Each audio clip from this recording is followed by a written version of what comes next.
49 అంటే సంతానం, 49 అంటే సంతోషం. 39 ఆంధ్రప్రదేశ్, తెలంగాణ. నమస్తే, మీరు చూస్తుంది సుమన్ టీవీ. నేను మీ కీర్తి. శివరాత్రి రోజు అభిషేకం చేయాలి, అభిషేక ప్రియుడు శివుడు అని మనందరికీ తెలుసు. కానీ అభిషేకానికి అనువైన సమయం కూడా ఒకటి ఉండాలంటారు. అది ఏ సమయంలో చేస్తే ఎలాంటి ఫలితం వస్తుంది మనకి తెలియజేయడానికి మనతో పాటు ప్రముఖ ఆస్ట్రాలజర్ బ్రహ్మశ్రీ నందిపట్ల శ్రీహరి శర్మ గురువు గారు ఉన్నారు. నమస్తే గురుగారు. వాగర్థావివ సంపృక్తో వాగర్థ ప్రతిపత్తయే జగతః పితరౌ వందే పార్వతీ పరమేశ్వరౌ. ఆదిత్యాయ చ సోమాయ మంగళాయ బుధాయ చ గురు శుక్ర శనిభ్యశ్చ రాహవే కేతవే నమః. శృంగేరి జగద్గురు పీఠాధిపతులకి, కంచి పీఠాధిపతులకి నమస్కారములు తెలియజేసుకుంటూ కార్యక్రమాన్ని ప్రారంభిద్దాం. గురుగారు, శివుడు అభిషేక ప్రియుడు అని మనందరికీ తెలుసు. కానీ ముఖ్యంగా శివరాత్రి రోజు పర్టికులర్ టైంలో అభిషేకం చేస్తే అనంతమైన పుణ్యఫలం వస్తుంది అని అంటూ ఉంటారు కదా, అవేంటో తెలియజేస్తారా గురుగారు? మనకు గమనించుకున్నట్లయితేనమ్మా, శాస్త్ర ప్రకారము, మనకు శివపురాణం ప్రకారము శివరాత్రి రోజున ఈశ్వరుణ్ణి అభిషేకం చేసేటువంటి సమయము, ఏ విధంగా అభిషేకం చేయాలి, ఏ ద్రవ్యములతో అభిషేకం చేయాలి, ఏ ఏ నైవేద్యాలు పెట్టాలి అనేటువంటి విషయాల గురించి సవివరంగా మనకు తెలియచేయడం జరిగింది. కాబట్టి వీక్షిస్తున్నటువంటి సుమన్ టీవీ ప్రేక్షకులు గమనించాల్సింది ఏంటంటే, మళ్ళీ సంవత్సరానికి మాత్రమే ఒక్క శివరాత్రి వస్తుంది. ఏ రోజునైనా కానీ ఏదో ఒక సమయంలో అభిషేకం చేసుకుంటారు. కానీ మహాశివరాత్రి పర్వదిన సందర్భంగా అభిషేకం చేసేటువంటి సమయాలు 4 సమయాలు ఉంటాయమ్మ. అంటే 4 యామములు అని అంటారు దాన్ని. దాన్ని మనం అందరికి అర్థమయ్యే విధంగా 4 సమయాలుగా ఉంటాయి. కాబట్టి ఏమా సమయాలు, ద్రవ్యాలు ఏంటి అనేటువంటి విషయాల గురించి క్లుప్తంగా తెలియజేసుకునే ప్రయత్నం ఆయా సమయాలకి ఆయా ద్రవ్యాలను కూడా స్పెసిఫిక్ గా మెన్షన్ చేశారా గురుగారు? చేయాలమ్మా.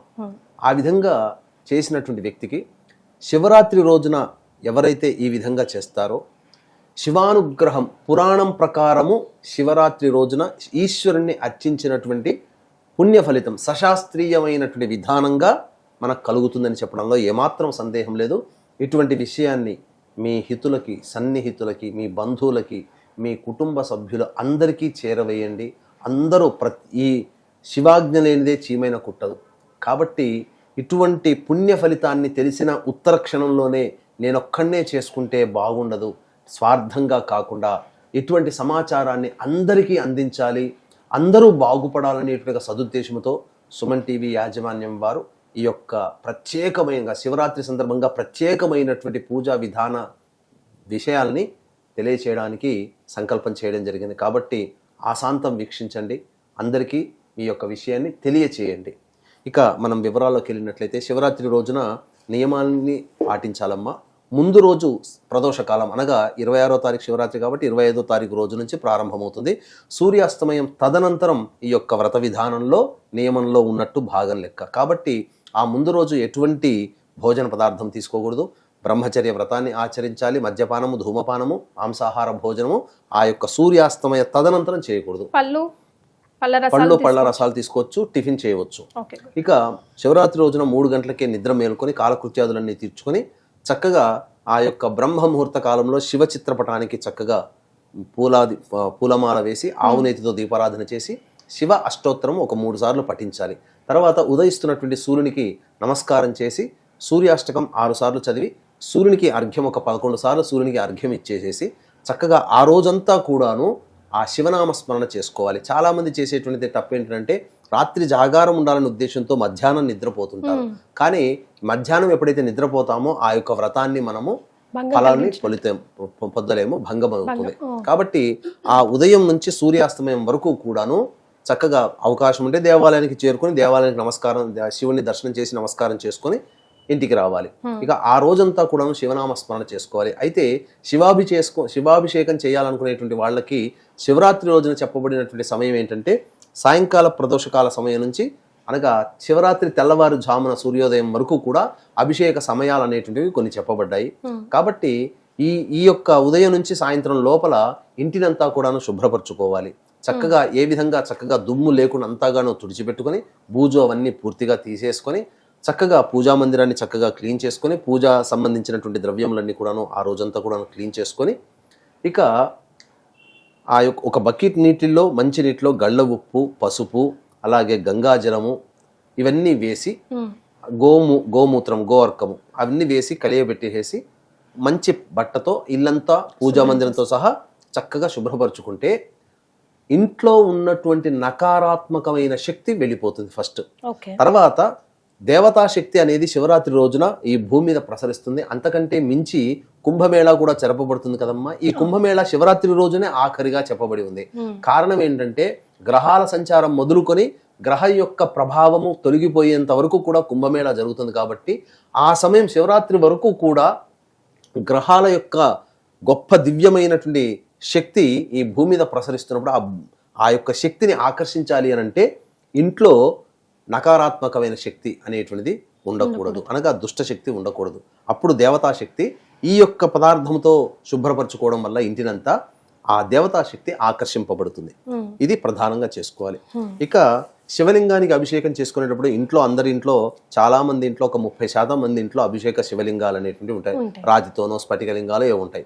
లేదు మాకు ఇంట్లో ఏం శివలింగం లేదని మేము తయారు చేసుకోవాలని అంటే పుట్టమన్నుని ఆ రోజున పూజా స్టోర్లో పుట్టమన్ను దొరుకుతుంది. ఆ పుట్టమన్ను సంపాదించుకోవాలి. ఆ పుట్టమన్నులో పసుపు కుంకుమ అష్టగంధములో అంటే జాజికాయ జాపత్రి యాలకులు అలాగే లవంగాలు మరియు సంబంధించినటువంటి పచ్చకర్పూరము జవ్వాది పునుగు అలాగే ఈ గంధము ఇవన్నీ కూడా ఇవన్నీ అష్టగంధాలు అంటారు. ఇవన్నీ ఆ పుట్టమన్నులో వేయడం. అలాగే పాదరసము కూడా తీసుకుంటే చాలా విశేషం. ఒక 3 గ్రాములు లేదా 5 గ్రాములు తెచ్చుకుంటే సరిపోతుంది. ఆ పాదరసాన్ని కూడా కలిపేసేసి ఆవు పాలలో అదంతా కూడాను కలిపి ఆవు పాలు వేసి కలిపి శివలింగాకారం ఎవరి తగ్గట్టుగా వాళ్ళు శివలింగాకారం తయారు చేసుకొని ఆ యొక్క శివలింగానికి అంతా కూడాను చక్కగా ఆవు నేతి అద్దినట్లయితే అభిషేకం చేస్తే శివలింగము కరిగిపోకుండా ఉంటుంది. ఎందుకంటే 4 సమయాల్లో చేయాలి కాబట్టి. ఇక ఏమా సమయాలు అనేటువంటి విషయాన్ని కనుక చూసుకుంటే ముఖ్యంగా సూర్యాస్తమయం కల్లా చక్కగా కాలకృత్యాదులు మళ్ళీ అవకాశం ఉంటే కాలకృత్యాదులు అన్ని తీర్చుకొని చక్కగా శివాలయానికి చేరుకోవాలి. ముందుగా సాయంకాలం 5-5:30 కల్లా శివాలయానికి చేరుకొని శివాలయం చుట్టూ నవగ్రహాలు ఉంటాయి కాబట్టి శివాలయం నవగ్రహాల చుట్టూ శివాయ నమః అంటూ 27 ప్రదక్షిణలు చేయాలి. తదనంతరం నంది దగ్గరికి వెళ్ళి ఈ రోజున నేను ఈశ్వరుని అభిషేకం చేసుకోబోతున్నాను శివరాత్రి సందర్భంగా, కాబట్టి ఆ శివుని యొక్క అనుగ్రహం నాకు కలిగేలా నాకు ఆ యొక్క వరాన్ని ప్రసాదించమని ఆ శివుడికి చెప్పవయ్యా నందీశ్వర అని చెప్పి నంది దగ్గర వేడుకొని శివుణ్ణి దర్శనం చేసుకొని తదనంతరం ఇంటికి తిరిగి రావాలి. అప్పుడు అభిషేకం చేసుకునేటువంటి సందర్భంగా మనకు సమయాలు అనేటువంటివి 4 సమయాలు చెప్పబడ్డాయి. మొట్టమొదటి యామము సాయంత్రం 6:30 గంటల నుంచి 9 గంటల వరకు. కాబట్టి ఈ సమయంలో చక్కగా సంబంధించినటువంటి ఏ ద్రవ్యాలతో అభిషేకం చేయాలంటే ఆవు పాలతో అభిషేకం చేయాలి. ముందుగా సాయంకాలం ఆవు పాలతో అభిషేకం చేయాలి. తదనంతరం తామర పుష్పాలతో అర్చన చేయాలి. అర్చన చేసి బియ్యము కడిగి అందులో పెసరపప్పు కొంత వేసి ఆవు నేతి వేసేసి పులగంలాగా వండాలి. వండి ఆ స్వామికి నైవేద్యం చేయాలి, నైవేద్యం పెట్టాలి. సో ఫస్ట్ పాలతో అభిషేకం చేసి పులగం నైవేద్యంగా ఆ పెసరపప్పు బియ్యం వేసి పులగం తయారు చేసి పెట్టాలి. తామర పుష్పాలతో అర్చన చేయాలి. అంతటితో మొదటి అభిషేకము కంప్లీట్ అవుతుంది. ఇక రాత్రి 9:30 నుంచి 12 గంటల వరకు 2వ సమయం. ఆ సమయంలో చక్కగా పెరుగుతో ఆ ఆవు పాలతో తోడుపెట్టినటువంటి పెరుగు ఉంటుంది కదా, ఆ పెరుగుతో అభిషేకం చేయాలి. అభిషేకం చేసి తులసి దళములతో అర్చన చేయాలి. మామూలుగా సాధారణంగా తులసి దళములతో ఏ రోజున కూడా శివునికి అర్చన చేయకూడదు, కానీ ఒక్క శివరాత్రి రోజున మాత్రం చేయవచ్చు. తులసి దళములతో అర్చన చేయవచ్చు. తర్వాత బెల్లముతో చేసినటువంటి పాయసాన్ని నైవేద్యముగా పెట్టాలి.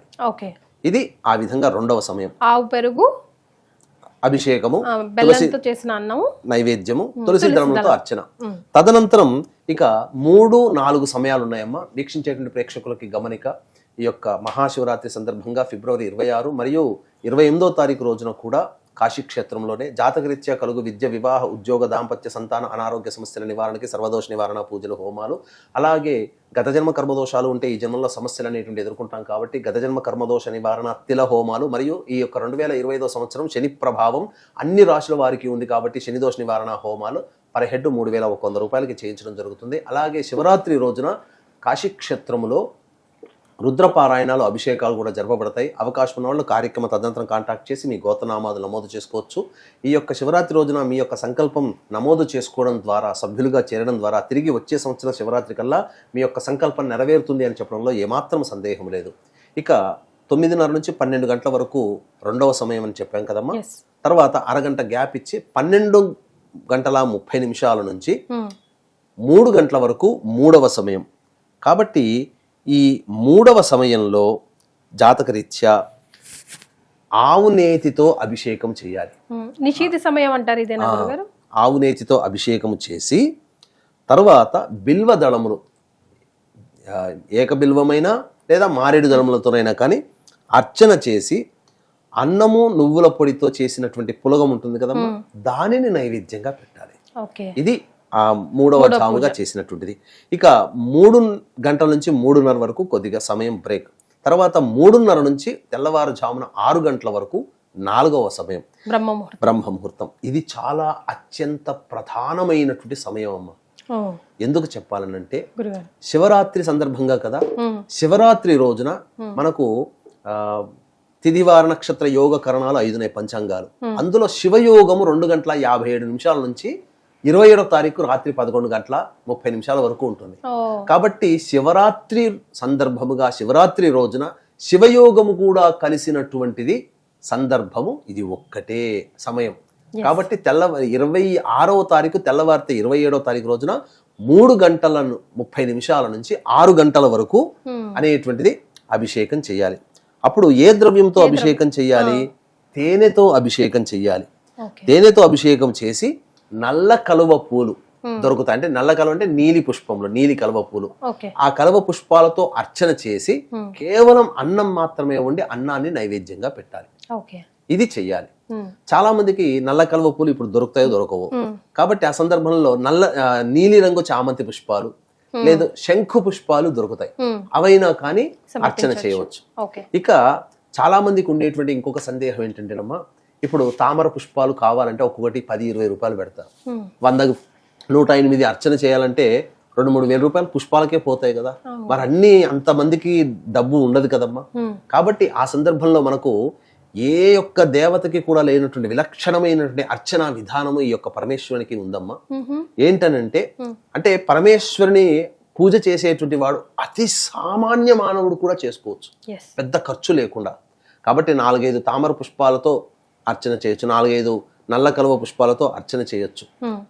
మారేడు దళం కూడా ఆ సమయంలో శివరాత్రి రోజున ఇంత మారేడు దళాలు 10 మారేడు దళాలే 10 రూపాయలు 20 రూపాయలకు అమ్ముతారు. కాబట్టి కొన్ని మారేడు దళాలతో అర్చన చేసిన మిగతాదంతా కూడాను ఈ బియ్యం ఉంటుంది కదమ్మా, ఆ బియ్యాన్ని నీటిలో తడపాలి, నీటిలో ముంచకూడదు. నీటిలో తడిపినటువంటి బియ్యంతో అర్చన చేసిన పరమేశ్వరుడు పరమ సంతుష్టి పడతాడు. పసుపు కుంకుమ కూడా ఏం కలపక అవసరం లేదమ్మా. పరమేశ్వరునికి పూజ చేసే అర్చన చేసే విధానంలో అక్షతలు అనేటువంటివి తడిపినటువంటి బియ్యంతోనే అర్చన చేయాలి తప్ప పసుపుతో లేదా కుంకుమతో తడిపినటువంటి అర్చన చెయ్యకూడదు. ఇది శాస్త్రం. కొంచెం నల్ల నువ్వులు కూడా యాడ్ చేసుకోవచ్చు అంటారు కదా గురువు. అర్చన చేయడానికి కాదు, నైవేద్యం పెట్టడానికి పనికొస్తుంది. ఆ విధంగా ఆ నల్ల నువ్వుల్ని అభిషేక ద్రవ్యంలో వాడవచ్చు, అభిషేకంగా చేయవచ్చు. కానీ అర్చన చేసేటప్పుడు మాత్రం పుష్పాలతో అర్చన చేయాలి. ఇంకా విశేషమైనటువంటిది ఏంటంటే 8 రకాల పుష్పాలతో గనక ఈశ్వరునికి అర్చన చేసినట్లయితే చాలా సంతృష్టి పడతాడు. నందివర్ధనం పూలు, గన్నేరు పూలు, కాడమల్లి పూలు, మల్లె పూలు, చామంతి పూలు, అలాగే ముద్ద చామంతి పూలు, ఇలాంటివి పూలు ఏమన్నా ఉన్నాయా గురుగారు? అంటే మన శివుడికి తులసి దళములతో చేయకూడదమ్మా, కానీ శివరాత్రి రోజున మాత్రం చేయవచ్చు. ఇది వీటితోని అర్చన విధానం ఈ విధంగా చేసినటువంటి మానవుడికి, ఎందుకంటే శివరాత్రి రోజునే ఈశ్వరునికి చెప్పబడినటువంటి అభిషేకములు, ద్రవ్యములు, నైవేద్యములు ఇవి మాత్రమే మనకు చెప్పబడినట్టుంది. అంతేకాకుండా ఈ యొక్క శివరాత్రి రోజున లింగోద్భవ సమయం అనేటువంటిది ఉంటుంది. కాబట్టి ఆ సమయం 2-3 నిమిషాలు మాత్రమే ఉంటుంది కొన్ని సందర్భాల్లో. కాబట్టి మనకు ఏ సమయం అనేటువంటిది మనకు ఇబ్బంది లేకుండా 12 మధ్యరాత్రి ఒక 48 మినిట్స్ ఉంటుంది, 12:15 నుంచి 12:45 వరకు ఈశ్వరునికి అర్చన చేసినట్లయితే, ఏది మారేడు దళాలతో అర్చన చేస్తే లేదా మారేడు దళం పెట్టినటువంటి శివలింగాన్ని చూసిన అనంతమైనటువంటి పుణ్య ఫలితం దక్కుతుంది. అంటే శివుడు లింగ రూపంలో ఉద్భవించిన సమయం కొద్ది సమయం, ఆ సమయంలోనే మనం చేయాలి. ఆ సమయం ఎప్పుడు ఉంటుందో మనకు తెలియదు కాబట్టి మధ్యరాత్రి 12:15 నుంచి 12:45 మధ్య కాలంలో శివలింగం దగ్గర ఉంటే చాలు. చాలామంది ఎక్కడెక్కడో దూరంగా ఉంటుంటారు, కనీసము ఇప్పుడు ఫోటోలు వీడియోలు అన్నీ ఉన్నాయి కదా, ఆ ఈశ్వరునికి అభిషేకం, శివలింగానికి అభిషేకం చేసి అర్చన చేసే వీడియోనైనా పెట్టుకొని చూస్తూ ఉండండి చాలు. ఎస్. అది కానీ నిజంగా చాలా సింపుల్ కూడా గురుగారు. ఇప్పుడు మీరు చెప్పిన 4 కూడా ఎక్కడికో వెళ్ళి ఏదో తెచ్చుకోవాల్సిన పని కూడా లేదు, అండ్ ఇంట్లోనే కూడా చేసుకోమన్నారు. ఒక్కసారి ఆలయాన్ని చేరుకొని తిరిగి ఇంటికి వచ్చిన తర్వాత ఆ 4 సమయాల్లో అలర్ట్ గా ఉండి చేసుకోవచ్చు. 6 గంటలకు అయిపోయిన తర్వాత మళ్ళీ స్నానాది కార్యక్రమాలు చేసి మళ్ళీ శివాలయానికి చేరుకొని నవగ్రహాల చుట్టూ శివాయ నమః అంటూ 27 ప్రదక్షిణలు చేసి నంది దగ్గరకు వచ్చి, అయ్యా నీ అనుగ్రహం వల్ల నాకు ఎటువంటి ఆటంకం లేకుండా నేను శివుని పూజ చేసుకున్నాను, చాలా సంతోషంగా ఉన్నానని చెప్పి శివుడికి ఒకసారి నమస్కారం చేసుకుని ఇంటికి వచ్చి అతిథి అభ్యాగతులకి అనాథలకి అన్నదానము, పండ్లు, పాలు, ఇతర పదార్థాలు పంచిపెట్టి నైవేద్యంగా పెట్టినటువంటి పదార్థాలని కుటుంబ సభ్యులు తినవచ్చు. లేదా ఏదైనా వండుకున్నటువంటి శాకాహార భోజనం ఆ పరమేశ్వరునికి సమర్పించి అందరూ కూడా భోజించవచ్చు. గురుగారు మళ్ళీ మనం మళ్ళీ స్నానం చేయాలి. అభిషేకం చేసిన తర్వాత కూడా 6 లాస్ట్ మరి తెల్లవారు అయిపోతుంది కదా, మరి 6 గంటలకు చేసేస్తాం కదా. 3:30 నుంచి 6 గంటలకు అయిపోతుంది. మళ్ళీ అప్పుడు స్నానం ఆచరించి మళ్ళీ శివునికి పూజ చేసుకోవాలి. ఓకే, తెల్లవారింది, డే అయిపోయింది కాబట్టి మళ్ళీ ఫ్రెష్ గా సూర్యోదయం అయింది కాబట్టి. చాలా సంతోషం గురుగారు, అద్భుతమైన విషయాలను తెలియజేశారు. ధన్యవాదాలు. సర్వం శ్రీ ఉమామహేశ్వర పరబ్రహ్మార్పణమస్తు.